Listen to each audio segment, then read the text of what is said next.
So ma'am is just around the corner. She'll be joining us pretty soon. And I hope we have all introduced ourselves to the new members as well as the old ones. Um, should I call out the names of the poets who are present today so that they can recognize? Huh? Okay. So we have Colonel D.S. Chima with us, an ex-soldier and a scholar till date. That is what I call him. And Dr. Suneet Madan. She's an IT specialist, but you'll find her delving into poems and write-ups and short stories also. She writes lovely, by the way. And next we have Sarika Dhupar. She's a biologist. So we have an eclectic mixture of poets and writers here. She teaches in a school. She's a lecturer, and she's also an actor, by the way. So versatile personalities we have. Then we have Ruby with us, Ruby Mohan. That's her pen name. She'll tell her original name herself. I don't know what it is. And better to remember only one name, we'll always get confused. Ruby it is. Yeah. So Ruby is an entrepreneur and a poet, author, painter also. Jupinderjeet Singh, the tallest man in the group. He is an investigative journalist, but we know him as a poet at heart. Right? I'm sorry, I'm late. Ask everyone to be published and I'm the one. We must be digging for that red scarf. Hello everyone. So not everyone is following a dress code. No, everyone has, even men have. You can see Colonel Chima's pocket square. Marks there. That's the talk of the town today. You know. वो specially बाहर से ढूंढ कर तोड़ कर लाई आपके पंचायत भवन की दे. So good evening, dear friends, and a hearty welcome to our third venture of the year, Poetic Rendezvous, an evening of soulful poetry. And as a teacher also, I'm a firm believer whenever I teach literature in my class. I firmly believe in this thing, and I tell my students also that writers and poets are basically the sensitive souls of the society. They are in fact the barometers of our social pressures. And hence, they are able to better represent the issues that ail and prevail in the world around us through their write-ups and their poetry, of course. And as someone has rightly said, we are writers, my love. We don't cry. We bleed on paper. And that is what we are going to bring out today from all the poets that have gathered for this evening. And we shall not take much time now. I shall introduce you to our founder chairperson of Chandigarh Literary Society, Dr. Sumita Mishra, though she needs no introduction at all. She has her head buried in files throughout the day, but despite that, her heart wanders into the mystic woods of poesy. She herself is one of the prominent poets of contemporary India. She has penned multiple collections of poetry till now, both in Hindustani as well as in English. And her latest collection of Hindustani poetry, Lamho Ki Shabnam, is a bestseller, ladies and gentlemen. Her other poetic works include A Life of Light, Zara Si Dhoop, Waqt Ke Ujale Mein, and Petrichor. And Waqt Ke Ujale Mein was conferred Best Poetry Collection Award in 2017 by Chandigarh Sahitya Academy. So now I invite our chairperson to address our audience, and not only address but also share a bit of her poems. Thank you, Sonika. Thank you, Sonika. Good evening, everyone.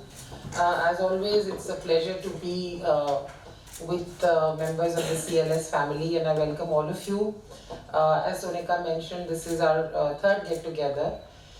And I think poetry has dominated a bit because this is the second poetic evening that we are having. And as I was driving here, I was just thinking that it's only fitting that we are meeting just a couple of days after Basant Panchami, where we honor and seek blessings from Goddess Saraswati, who is the goddess of learning, of arts, of creativity, of wisdom, of music. I mean, the entire gamut of creativity, I would say. And that got me thinking as to the fact that creativity itself is so mysterious.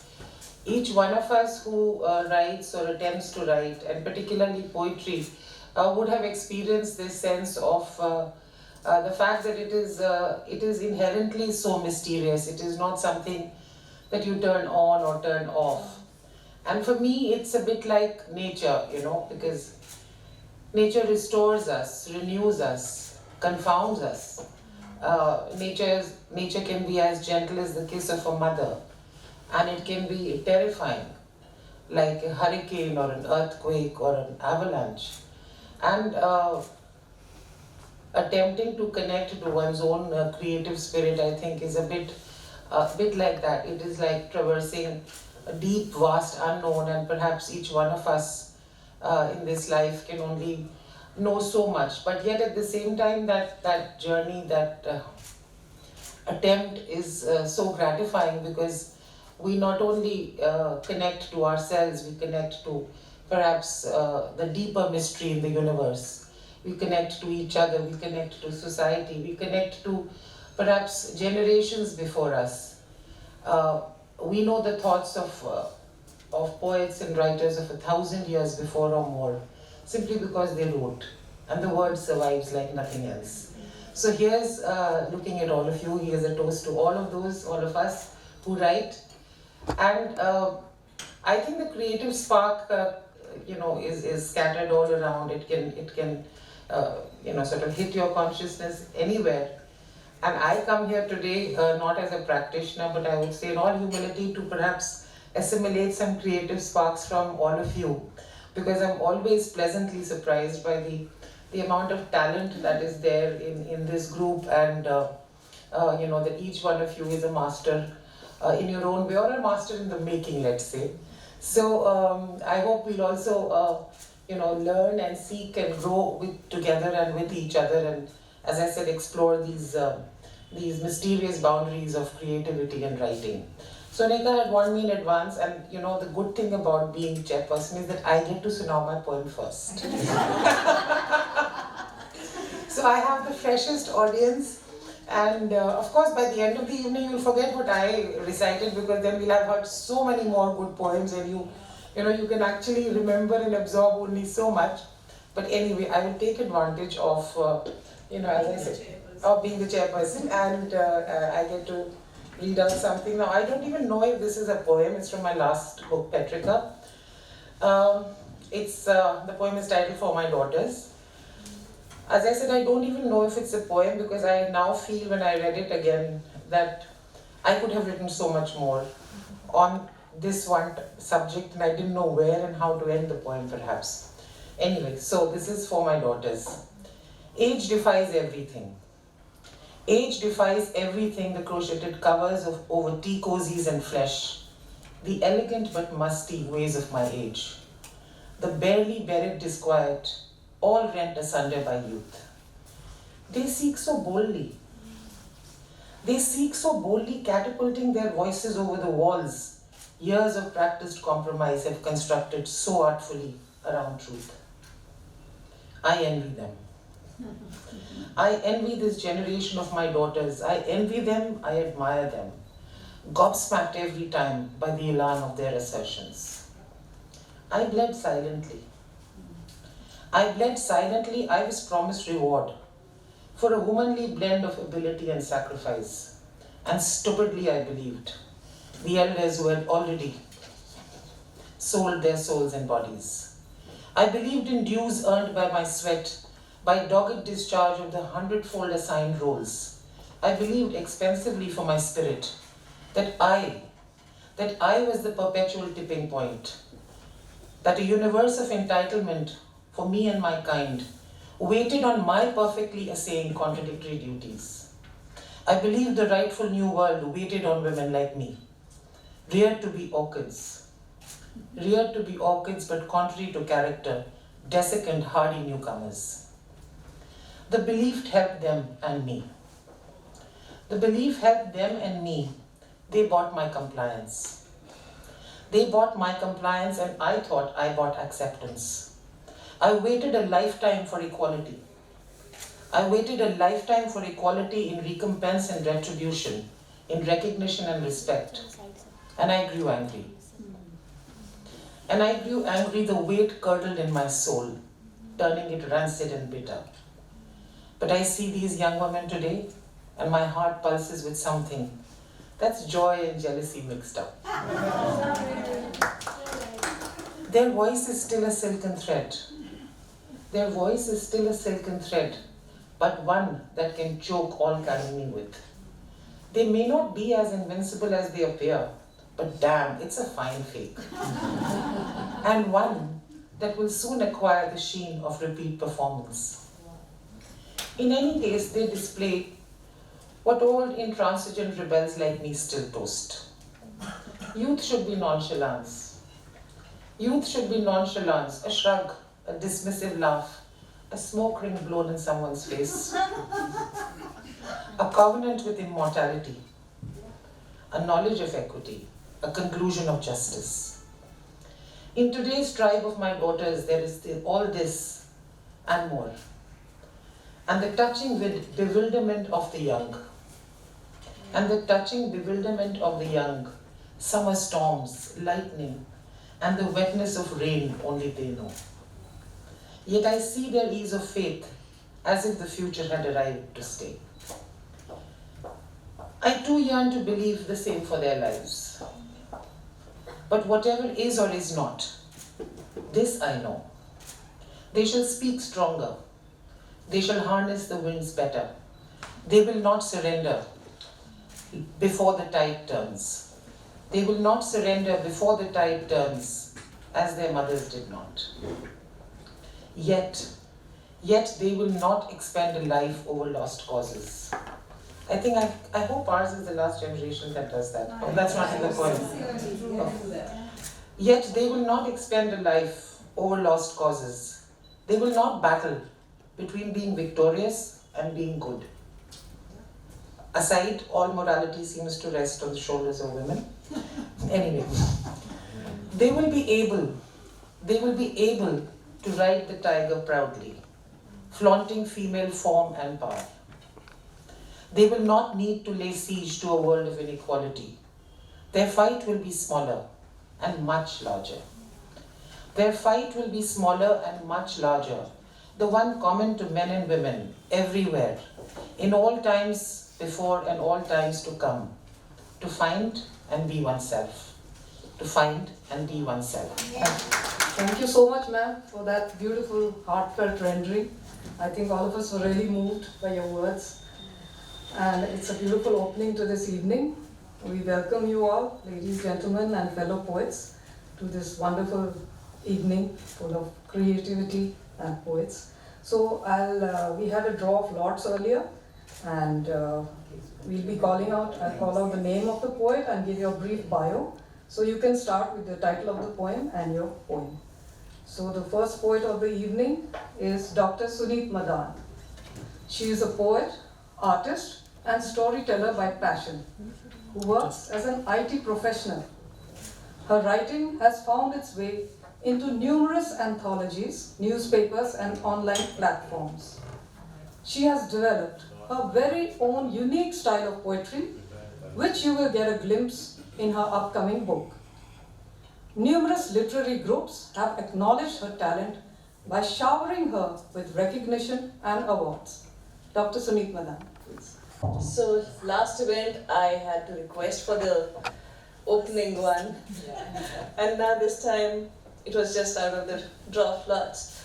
So here I am with my style of writing, and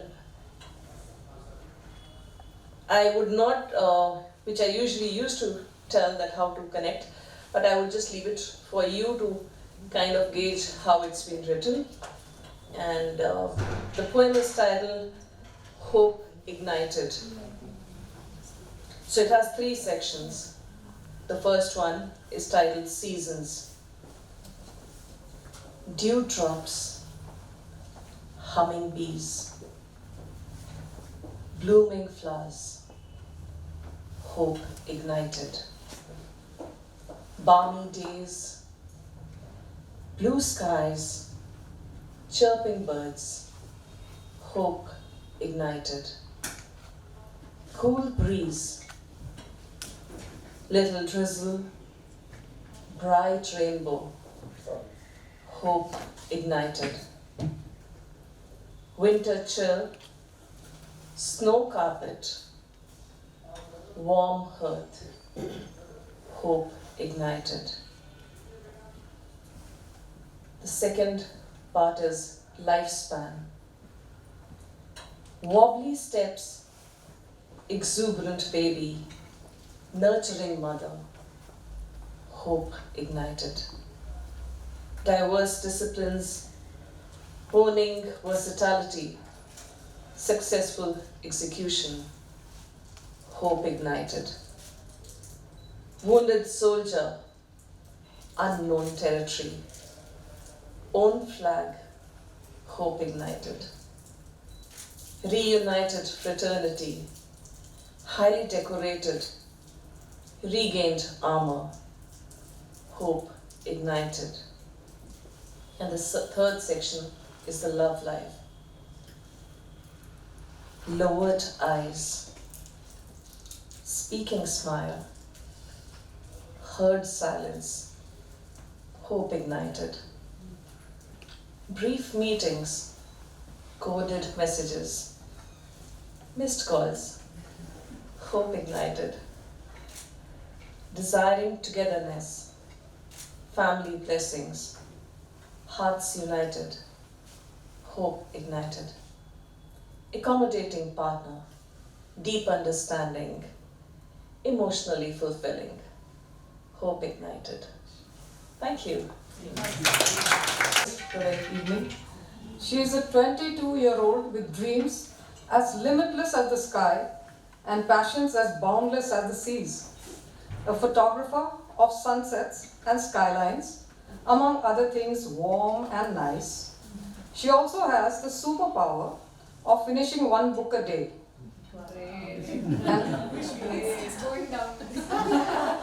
An ardent admirer of alliterations, oxymorons, music and deep meaningful conversations, her poems reflect a certain solace amidst the artist's chaotic lives.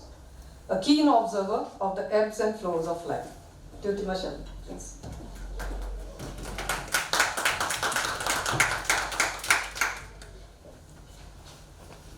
And she has the bonus of the diary also being read. Yeah, I brought everything I could find. Read at home. So, thank you so much. I would say it's a little intimidating to be performing amongst people who are doing such amazing jobs at writing poetry, but I'll make my attempt nevertheless. So, since I'm in that adulting phase of life, and I realized that I have the freedom to choose, I ended up writing a poem that's titled How I Like It. So, this is how it goes. From being told what is right and what is wrong, I've come a long way to realize that nothing is, for everything is just different, and I like it that way. From going through the epiphanies of life, of what ifs and lies, I've come to realize that the simple way to be is to just be, and I like it that way. From being told that science is better than arts, and then being applauded by the same person for my art, I have realized that hypocrisy is just as sweet as you make it, and I like it that way. From deciding my career options to life's terrific rush to get everything before time and others, I have realized that it's okay to slow down, breathe a little, and I like it that way. From getting to know what people think about my dressing style or the life I live, I've realized that decoding it doesn't make any sense, and I like it that way. From searching for love in the wrong places, I've realized that love doesn't knock before it comes. It just arrives like a warm hug of a blanket, and I like it that way. From navigating old friendships to finding some new ones, I have realized that time is its friend and distance its foe. For it's not you or me, but our unending flow, and I like it that way. From trusting people to being deceived by some, I've realized that trust isn't sold on face value, for appearances are often deceptive, and I like it that way. From thinking about big things in life to moonlit skies and fireflies, I've come to realize that I'm a sum of my parts, the good, the bad, and the ugly, and I like it that way. From writing and rewriting my thoughts, I've come to realize that nothing is perfect. For what I write writes me back, and I like it that way. Thank you.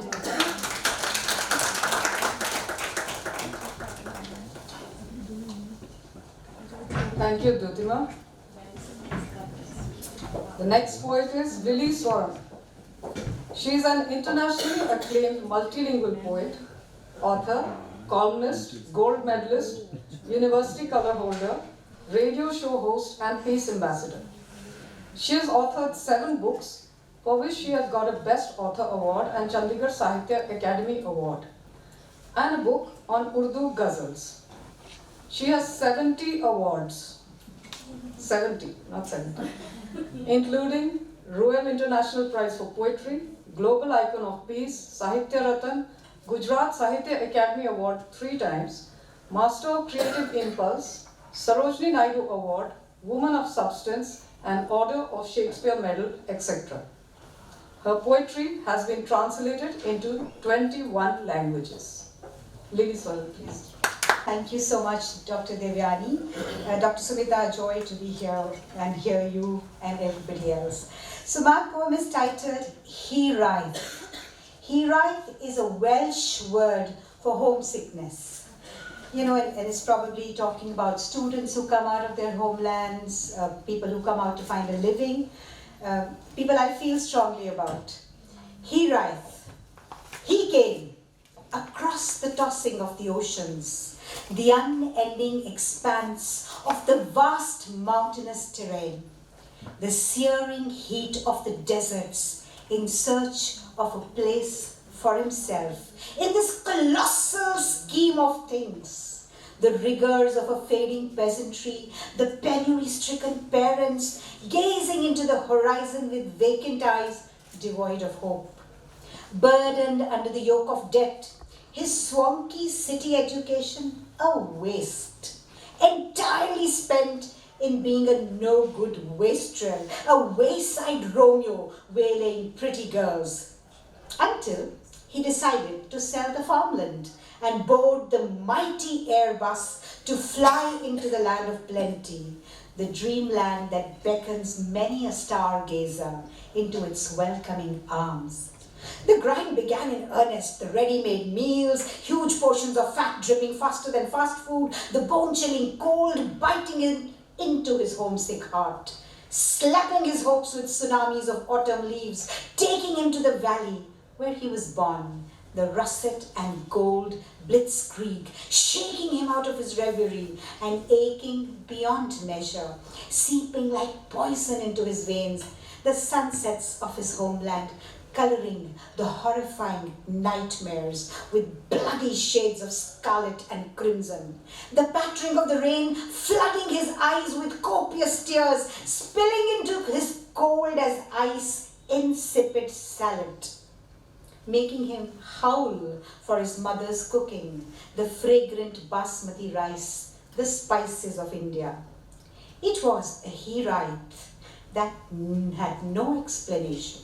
Its lava bubbled into the cauldron of his own demons, lying helter-skelter, burning with lapping flames as he saw the cherubic chortling child whoop with ineffable joy from his decorative baby stroller. Ah, the alienation of the immigrant. When all was ailing in the world, the only thing that mattered was the sight of saffron fields. his childhood sweetheart singing the song that was only theirs, her purple chunni flying across the undulating hills, the daffodils sauntering merrily along with both of them. Thank you. Next we have, in keeping with the theme, Ruby Mohan, who isn't really Ruby, she'll tell you why. She has received critical acclaim for her debut anthology, which was released to much praise from prestigious organizations and literary journals. Her award-winning poems have been recognized by various organizations, and she is multifaceted as a poet, author, painter, and entrepreneur. Please, Ruby Mohan.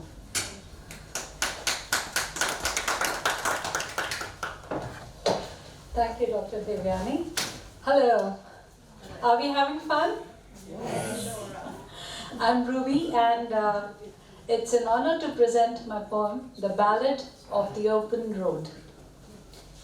Wish I could tell flickering rains where plebeian roads mean to go, with open gates soaking their pains, washing paved curbs, gargling in flow, weathering cyclic high and low.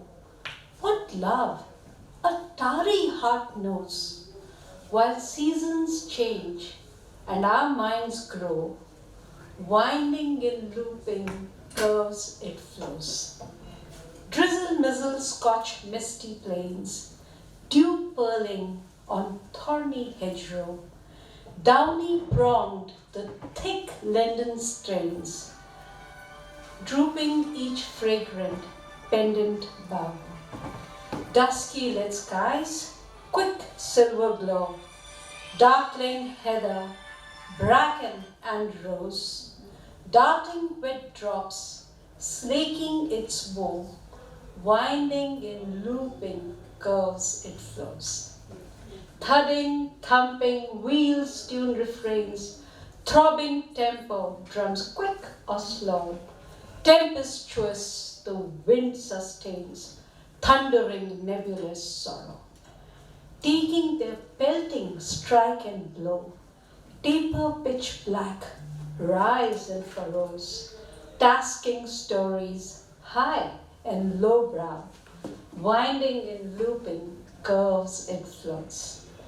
Sylph-like slings Archon, friend or foe, setting out on an unknown course, steps threading outbound, up, down, so, somewhere to meet at fated ports. Thank you. Thank you, Ruby. So next we have the lady with a unique name, Dolphin. She writes poems in English, Hindi, and Urdu. A national level orator, she is the recipient of Roll of Honor Punjab University and Government College of Education Chandigarh. She also holds the College Color of MCDAV College Chandigarh and Government College of Education Chandigarh. Dolphin. I tried so hard, left no stone unturned to love you. And I did with everything I had. But there was always something missing. Sometimes I would miss my own self for the person I was becoming with you. And sometimes I would miss you even when you held my hand in the crowd between the sheets in those lonely nights. I would watch movies and read novels. I would picture us in the most vulnerable and intimate moments, but nothing was ever real. I was never myself. I was numb, catatonic in the dark, terrified of loneliness, of not having you around. The real me hates me depending on others to find answers that I already have within me. But exactly what I did. I looked for answers within you. But sweetheart, you know what? You had no idea of the questions. And you didn't even know them. I was looking for my stars in the wrong skies. I was naive enough to believe all your well-knit, cooked-up lies. So we fought, sliding from one end of the spectrum to the other, love and hatred, for all the unrealistic, unfulfilled, unrealized expectations. Although we do like to believe that there was always love underneath. Some stories with you had run their course, and some didn't even get a chance to begin, for you could hardly comprehend who I was under my skin. And I'm not going to lie. I'm not going to lie. I was a mess within myself, and you were too weak to handle. That is why you snipped off all the ties? Or perhaps the timing wasn't right. We parted, but the love? Sometimes too strong a word. You were scared. I never was. But by the time you would come around to embrace it, I would have already lost my faith. You see, patience was never my strong suit. I wish I could marry patience. And perhaps, my sweetheart, we were always just shooting in the dark. In the end, all I know is that I loved. However, I knew how to love, with passages of romance, novels, plastered over my young mind. And you very well played with it. And you were just kind enough to hold my hand till I was bold enough to walk alone. That's how I remember growing up, falling in love at the first blink. Thank you. Now we have the first gent of the evening, Harjinder Singh Sandawalia.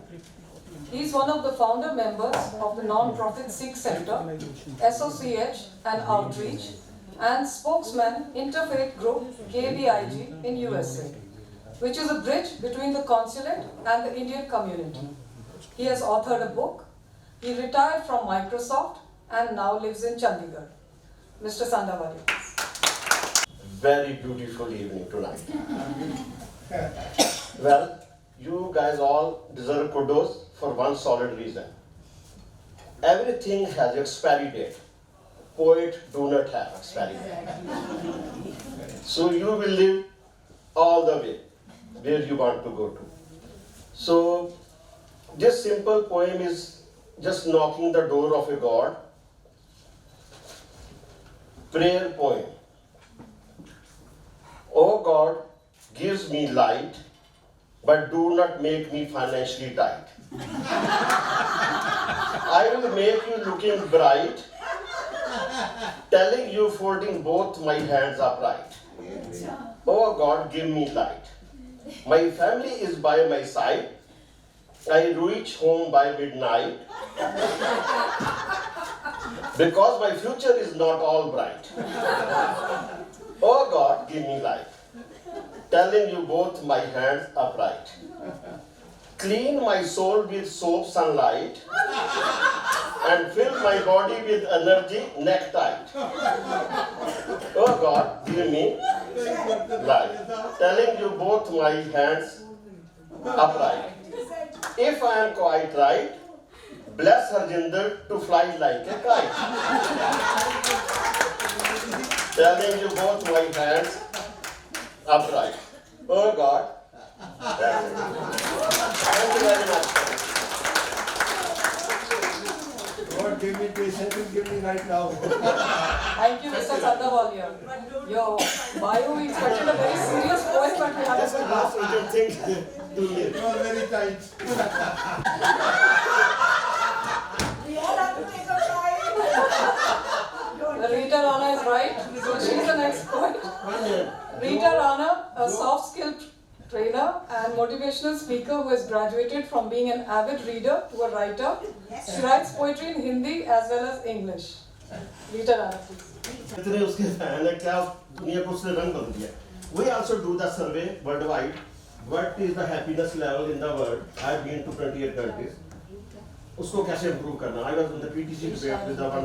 मेरा हौसला बढ़ गया भाई. Thank you so much, sir. I'll take the evening back from you now. Sorry. No, my turn. So I hope I'm able to reach you. I'm able to reach you through my poem. And it's last time I did a Hindi poem on Nari, and thank you for so much of appreciation for that. And I'm bringing you another color of the same woman, and I hope her voice reaches you through my poem. So my poem's title is Ropes and Chains. The cord was cut. I was born. Ropes and chains, now I would adorn. I was greeted with a morn. I wasn't a little flower, but a thorn. My mother sobbed at my first wave, lamenting the heritage I would entail.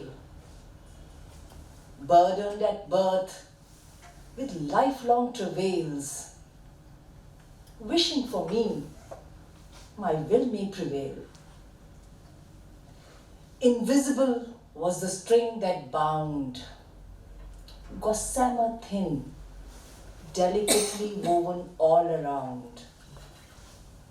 To my consternation, I found it cut my wings, held me to the ground. I lived in a world not my own. I couldn't be myself, just a clone. My doom writ by men unknown. I couldn't transcend the barriers, only moan. My delicate shoulders carried the weight of honor, family, culture to be held straight. I strove for a chance to abdicate, to break away, choose my own fate. Of my freedom, I was deprived. I learnt I was to be grateful to be alive, smothered so as I would survive. To keep me tethered, how they contrive. The rope and chain were my only escape. To choose to hang around my nape. Liberty was not what I could drape. It was a crime as heinous as rape. It was a crime as heinous as rape. Thank you. Chima, also the youngest member over here. He has taught management in PU, was principal Bharatiya Vidya Bhavan's College of Communication and Management, and Director Professional Studies, DAV College, Chandigarh, and has worked as a subject expert for Punjab Technical University. He has authored 18 books and written extensively in national dailies, was awarded the Punjab Ratan in 2008. He is currently Professor of Management at Shulini University and Resource Person at National Center for Good Governance, Mussoorie, and Mahatma Gandhi State Institute of Public Administration, Punjab. He is now working on another book. Chima, please.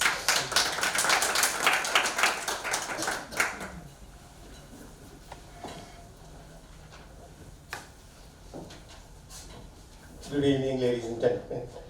Thank you, Dr. Devyani. It feels good to listen to such beautiful words about you. You see, I don't write poetry and I am not a poet. But because poetry is considered the most difficult of all the forms of expression, so I challenge myself to write something. I am going to narrate you, it is a dream kind of thing, I am going to narrate that to you. Whether it is a poem or not, you will decide. I am reminded of something. I had the opportunity to interact with Sujit Patarji, and he told me that he once went and met Sant Singh Sekhon, who was a great author of Punjabi. He was called Baba Board of Punjabi literature. He says, I went to meet him and he asked me, Kaka, ki likhna hai? Kande main kya ji, main kavita likhna. वो कहते हैं कुछ और भी लिखा कर कविता का की पता 6 महीने आए कि ना आए तो The title of my poem is I am in queue. Bored to death कविता सुनाने का खास अंदाज होता है जो मेरे पास नहीं है, but I'll try and whatever not this way I'll narrate it. Bored to death with much the sameness of every day and boxed in a corner so far away. Last night I tiptoed to the Yama's den and addressed him in a hush tone. Sir, may I come in? He looked at me from head to toe. Angered by the unwanted intrusion, he barked, "Why are you in such a hurry? I have many like you to bury." You had come earlier too with a woman who introduced herself as your wife. I let her in, but no more such favors. Go back and wait for your turn in queue. You fellows on earth don't understand my agony. A single server has to handle queues so many. Red in rage, he banged the death door at me. A day later, he sensed me inching forward again and ordered a god guarded to discipline me. You see, there even the security is kept by the gods. Since he was my very favorite god, happened to be my favorite, that particular god, without fuss, he pushed me back in the queue and admonished, "What kind of man are you? You have no consideration for others in queue? Here we have no favorites to be. Wait, you have more living to do. Till then, let your karma be karma." I begged Yama, but he was in no mood to let go. Remaining of the sentence, you must undergo. Thank you. It's a good thing he pushed you back. Thank you, Kamchi. But he is the only one who has read the word "red" in his poem. Next we have Yuvika Grewal. She is a poet, playwright and short story writer. Professionally, with over a decade into giving specialized training on enhancing English language ability and employability skills. She trains young learners at schools and universities. She writes satire, irony, poetry, fiction and blog posts. She has written 2 books, one on prose and poetry and another short stories, which center around the ordinary and vulnerable characters in rural Punjab. Yuvika Grewal, please. The title of my poem is Love, a Metaphor. It is an attempt to answer the question, what is love?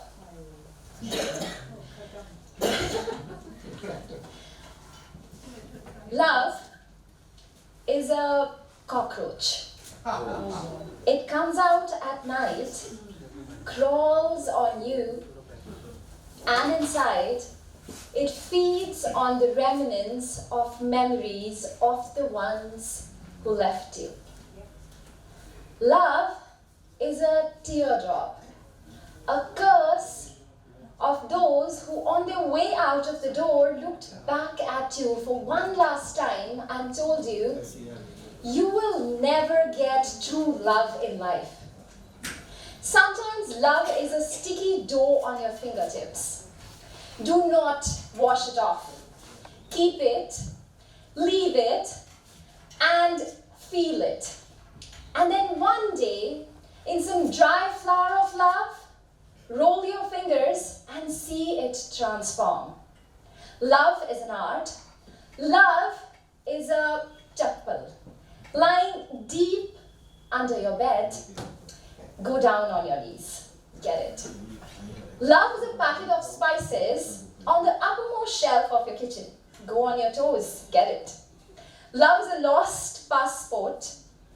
You sort of lose your identity with it. Love is a task. Get on it. Love is a skill. Sharpen it. Love is a growling, empty stomach. Do not look around to feed any special dish. Just give anything you would give a stray dog. Love is a not-so-wise owl which hoots the poems of despair and keeps you awake all night. Love is that time of the day when the sun and the moon shine together and you're caught between two. Love is all around you, but you don't know what to do, what to choose. The warmth of the growing sun or the fading moon. Wait for the real love to reveal itself. Meanwhile, just enjoy the beauty of it. Love is a smooshed banana, a brown apple, or an overripe plum, which you want to eat only because there's nothing else in the fridge. Love is a bottle of perfume. It never smells the same when sprayed on different people. Love is a story told and retold, told and retold, told and retold, every time different, yet the same. Love is the last straw you would like to keep hanging on to before you move on to find another and another and another. Hang on, you won't drown. Love is a bench in a public garden. No one can claim it. You just sit, let your eyes linger on the beauty around you, and then leave. And then come back the next day. But you cannot claim it if you find someone else sitting there. Love is like a poet who wants to write a heroic verse and shake the whole world into action, but instead writes a love poem and lulls the warriors into pacifying lethargy. Love is mildew on your walls, dormant memories showing up formless. You wake up and sleep staring into and out of them. Love is sometimes a mayfly, sometimes only lasting one day, flying, fluttering, multiplying. Love is feminism, which in so many words and so many ways means just the same. Love is so many things in so many people. Love is, yet you long for it. Love is, yet you don't have it. Still love, and still love. Thank you. Dr. Vinay Bansal. He is an MBBS doctor, now in Punjab Civil Services. He has authored 5 self-help books. He loves to write poetry and inspirational quotes in 3 languages. Dr. Vinay Bansal. Thank you. Good evening to all. Title is Twinkle, Twinkle, Be Little Star. Twinkle, twinkle, little star, why have we left you so far? Why we no longer wonder, are we right or we are making a blunder? Then you were a diamond in the sky, but now our expectations are so high. We used to observe the rising of glorious sun. Now we don't know when the days begin. Neither we observe grass nor the dew. Artificial is love. Nature lovers are few. In the dark, we used to enjoy your little light. Now we ignore soulful beings even in bright. Now even the kids see you on phone. Your twinkle is lost and shine is gone. Then we prayed for rains to come. Now the weather forecast has ruined all the fun. Lost are paper boats and lightnings that wink.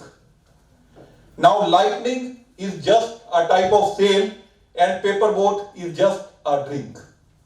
Thank you.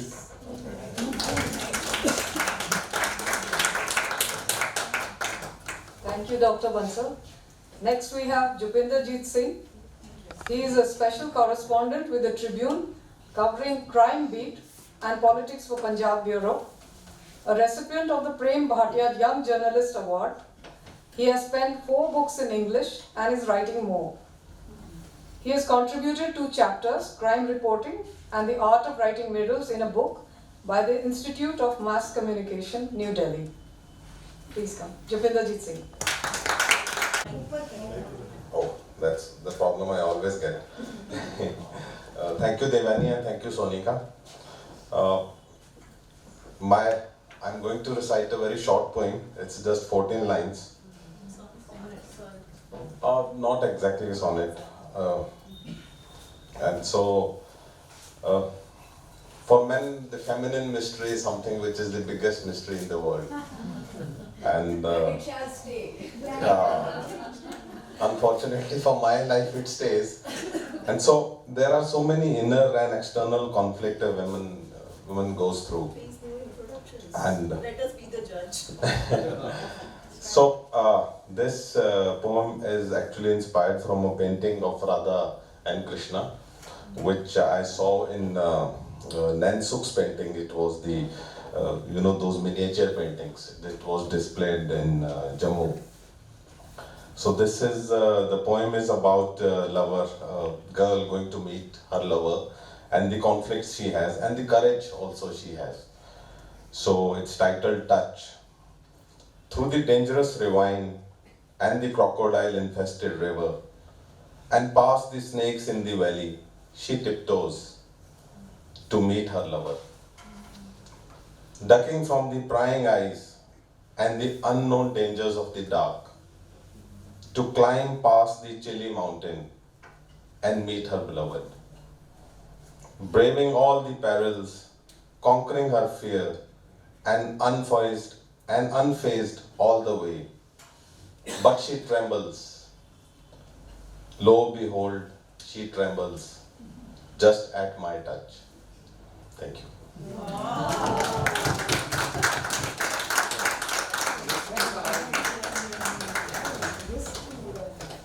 Thank you, Jupinder. Now we have Harpreet Kaur Baweja. She is an associate professor in English at Government PG College, Sector 1, Panchkula. Her poems have been published in various anthologies. She likes singing, reading and writing poetry and finds solace in nature and solitude. Harpreet Kaur Baweja, please. I have to present before you the Song of Life. The song of life rings and sings of varied experiences in flight. The spectacular concert of nature runs free of cost all the time. The 2 lamps of the sky, one burns during day, another during night, throwing spotlight round the clock on the different players of the life song. Night is followed by day, day is followed by night. Seasons come and go, setting the rhythm right. The rotating, revolving blue planet dancing under the Creator's magic. The glaciers turn into rivers, the rivers turn into clouds and bring on the plains much awaited shower. The eternal song of life plays on. In its magical music, miracles are born. I hear its soft and subtle melody in the sun's rising and the sun's setting, in the gurgling of streams, in the dark forest greens, the twinkling stars, the vast magnificent sky, in the rhythmic grace as the birds fly. The majestic oceans, the mighty mountains, resounding the soft and loud strains, in the surge of sea waves when it's high tide, and the full moon in its glory shines bright. I hear its mellifluous strains, in the chirping birds, the dancing sea waves, in the songs of the cuckoo, of robin and the nightingale, in the wake-up call of the crowing cock, and the irresistible dance of the royal peacock, in the newborn's first heart-melting cry, and in the dirge when someone dies. In sweet heart-to-heart conversations that binds people in lifelong relations, in friendship, in camaraderie, the song of life spreads glee. When there is festivity, togetherness, and celebration, the song of life fills everyone with jubilation. When does the song of life sound the sweetest? Oh, the sweetest it is when it speaks of kindness, peace, love, and zest. When does its melody becomes matchless? Oh, matchless it is when its player uplifts the downtrodden, the despairing, and the helpless. When does the song of life gain its real, true meaning? How meaningful it is when it fills a broken, empty heart with hope brimming. I have seen the song of life give a new lease of life to hapless fellow humans from those doomed to die. How wonderfully it transforms God's design and creation. Even death is surpassed with a kind act of organ donation. The song of life continues to play for generations. The song of life continues to play for generations. The song of life. Thank you.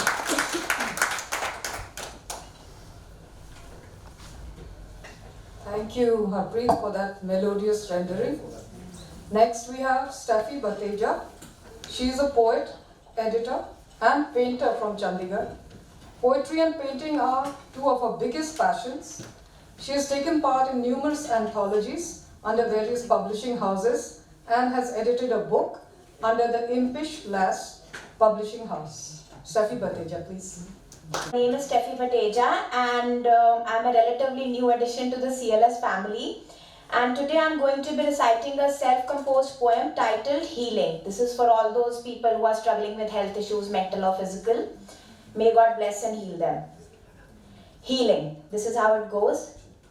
Standing on a no man's land where I couldn't flee from monsters howling at me. Flashback of intimidating memories bombarded me. And suicide seemed the only escape. The devil roared in his usual baritone. Ha ha ha, I got you. Ha ha ha, I'll get you. Leaving me trembling. Do you realize how broken it was to live in the captivity of an oppressor? How my melancholic mind was screeching deep inside? Hallucinating, subsisting in illusions, contemplating over nothing. For absurdity was the hallmark, and anxiety its bosom friend, turning it into a tug of war with myself. But finally, healing arrived like a white flag bearer in the battle zone, and I found light at the tunnel's end. It dawned after the darkest hours, turning me into a supernova, helping me reclaim my body, reclaim my mind. Thunderstorms still raged, stones still rolled. Nevertheless, I found calm, growing branches and bearing shade for the sunburnt. I learned how to forgive and created things that pulled me out of the hell, singing anthems of hope, turning my tragedy into triumph. And finally, God uttered the consoling words, "Congratulations, your drought is over. I am going to shower you with blessings, change, love, new opportunities, and healing." Thank you, everyone. Thank you, Steffi. Next we have Sarika Dupar. She is a poetess, prose and scriptwriter, anchor, choreographer, and actor by passion. She has articles published in magazines, journals, newspapers, and has book chapters. She has Hindi poems published in newspapers and anthologies. She is writing a poetry book, and she is currently working at GMSSS 16, Chandigarh, as a biology lecturer. Sarika Dupar, please. I must thank Sumita ma'am and Sonika for giving me this opportunity to be amongst the wizards of words, the poets. And about myself, I am not certainly not the youngest on the earth. I am not the youngest in this group, but I am certainly the youngest in the world of poets. So I intend to progress with baby steps, and here I go. Sky is the limit.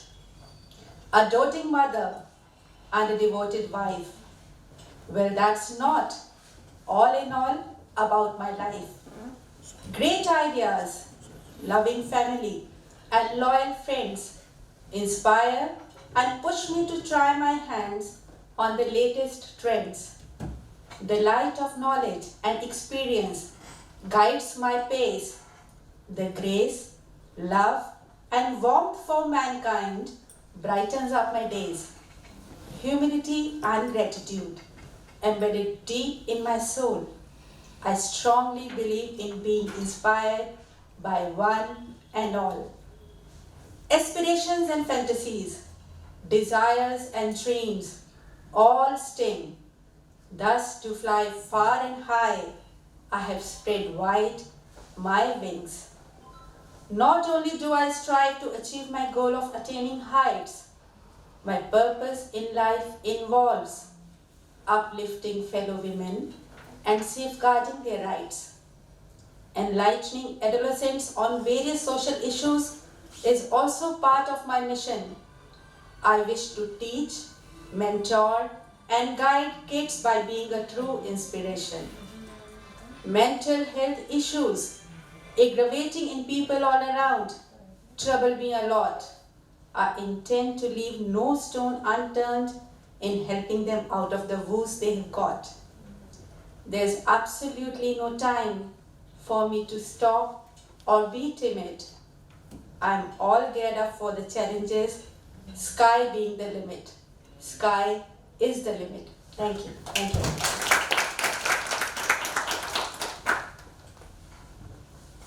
Thank you. Next we have Dr. Anu Girdhar. She is MDS in Prosthodontics, Professor and HOD National Dental College, Derabasi, and National President of Women's Dental Council. She is the author of 2 poetry books. She has been awarded twice by Gujarat Sahitya Academy and recipient of the Rabindranath Tagore Literary Award for 2022. As she is unable to attend today, her husband, Dr. Puneet Girdhar, will be reading her poem. Dr. Puneet Girdhar. Dr. Sonika and Dr. Devyani for giving me this unique chance, because he's not my wife, my best half is not here.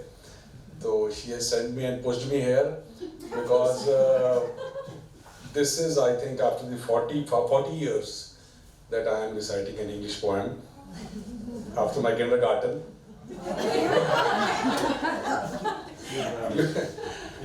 I write in Hindustani, Urdu and Hindi, but today as code is there, yeah. So I don't know how I'll be able to recite. Please bear with me. The poem is Intimacy. She has given me a very simple poem, so that and very small poem. Intimacy is the ability to visualize through each other's soul. It's not only about lighting the fire of passion. It's an act of correlating completely. An opportunity to heal the wounds of both. Intimacy is passion.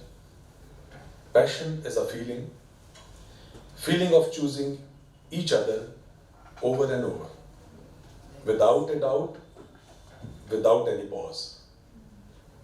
Intimacy is listening with eyes, talking with hands. Intimacy is not only about hugging, kissing. It's about caring, respecting, compromise, and sacrifice. Intimacy is the capacity to be offbeat, being seen and known as the way you are. Intimacy is something to be worshipped. It is to kiss every wound, every scar. Thank you. And with your permission, can I recite just 4 lines? in like Hindustani language, because वो मेरा अपना भी पूरा नहीं होगा नाम. This is just 4 lines, very small. You can say couplet or share. That I wrote in times of COVID, when we all saw that super moon, pink moon, gulabi chand. तू मैं और गुलाबी चांद. कल रात छत पे गुलाबी चांद ने अदालत लगाई थी. मामला था मेरे कत्ल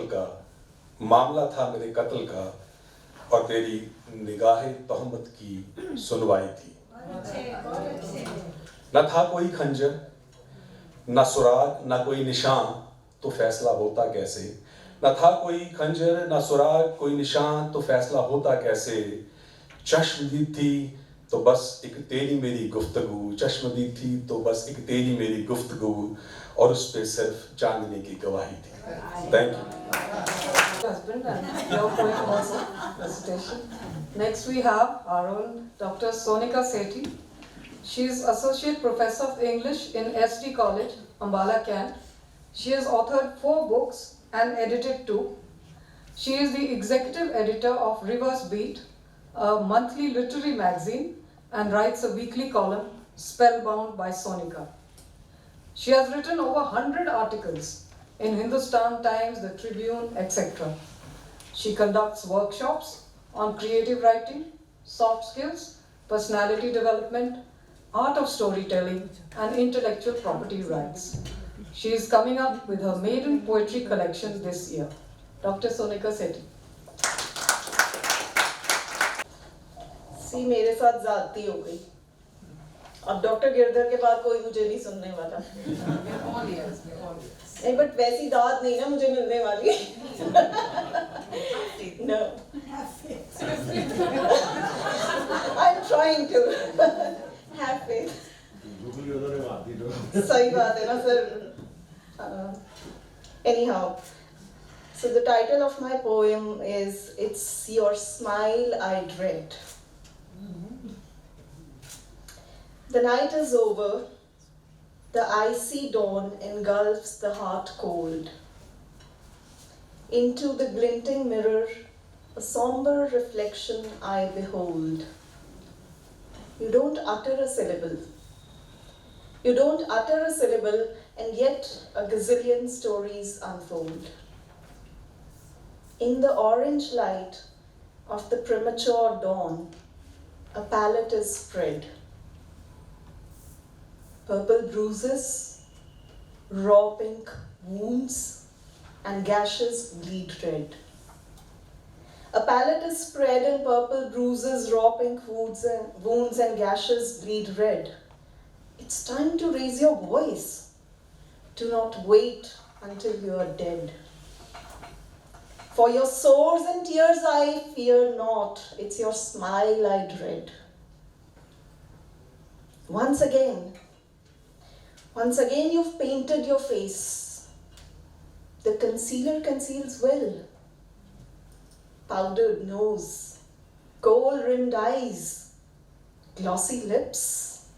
Now who can tell what fears lie beneath?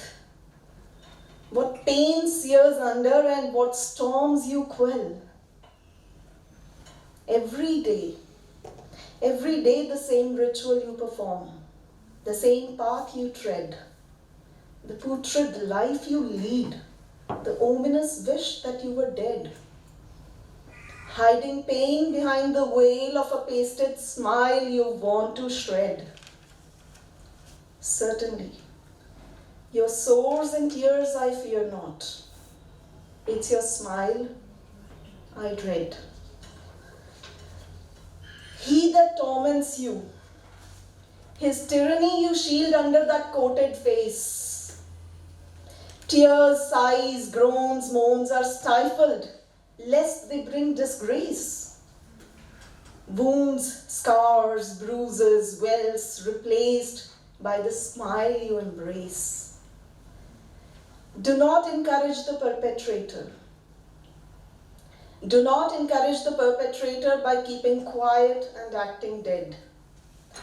That is what this morning, looking into the mirror, to myself I said, because it's not my source, my tears I fear, it's my smile I dread.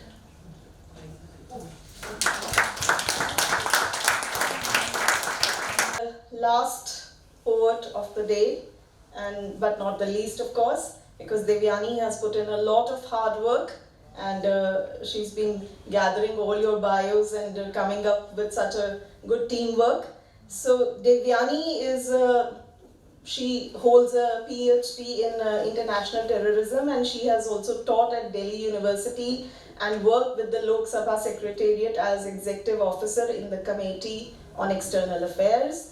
She is presently the editor of an education magazine and has won awards for her short stories and poems, and has published works as well. And as far as I know, her poetry collection is also coming out very soon. Am I right? Anyhow, so Devyani has a very beautiful titled poem she's bringing to you. Her poem is titled White. Though we had a red day, but she has titled her poem White.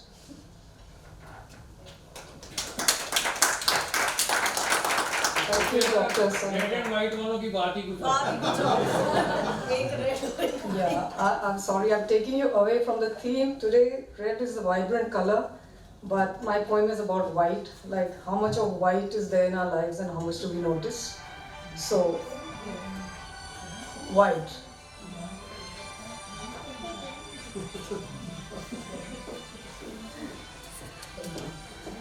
White. White clothes that swaddle newborn babies. Snowflakes on the cold morn I was born. Grandmother's hair, mother's nourishing milk, hospital sheets and nurses' starched skirts shone. White wooden fences, the nuns at school, chalk in my teacher's hand, and our notebooks, ice creams and teenage fun in fields of daisies, marble pebbles lining gardens and clear brooks, white marriage gowns and navy uniforms, my father leading me down the aisle, winter lilies and silver moonlit nights, being on cloud 9 and pearly smiles, white doves of peace and angels' wings. Finally, the color of my shroud, porcelain urns and cold gravestones, and an abode of pristine clouds. Thank you. Give a big round of applause to Sonika and Devyani for putting this beautiful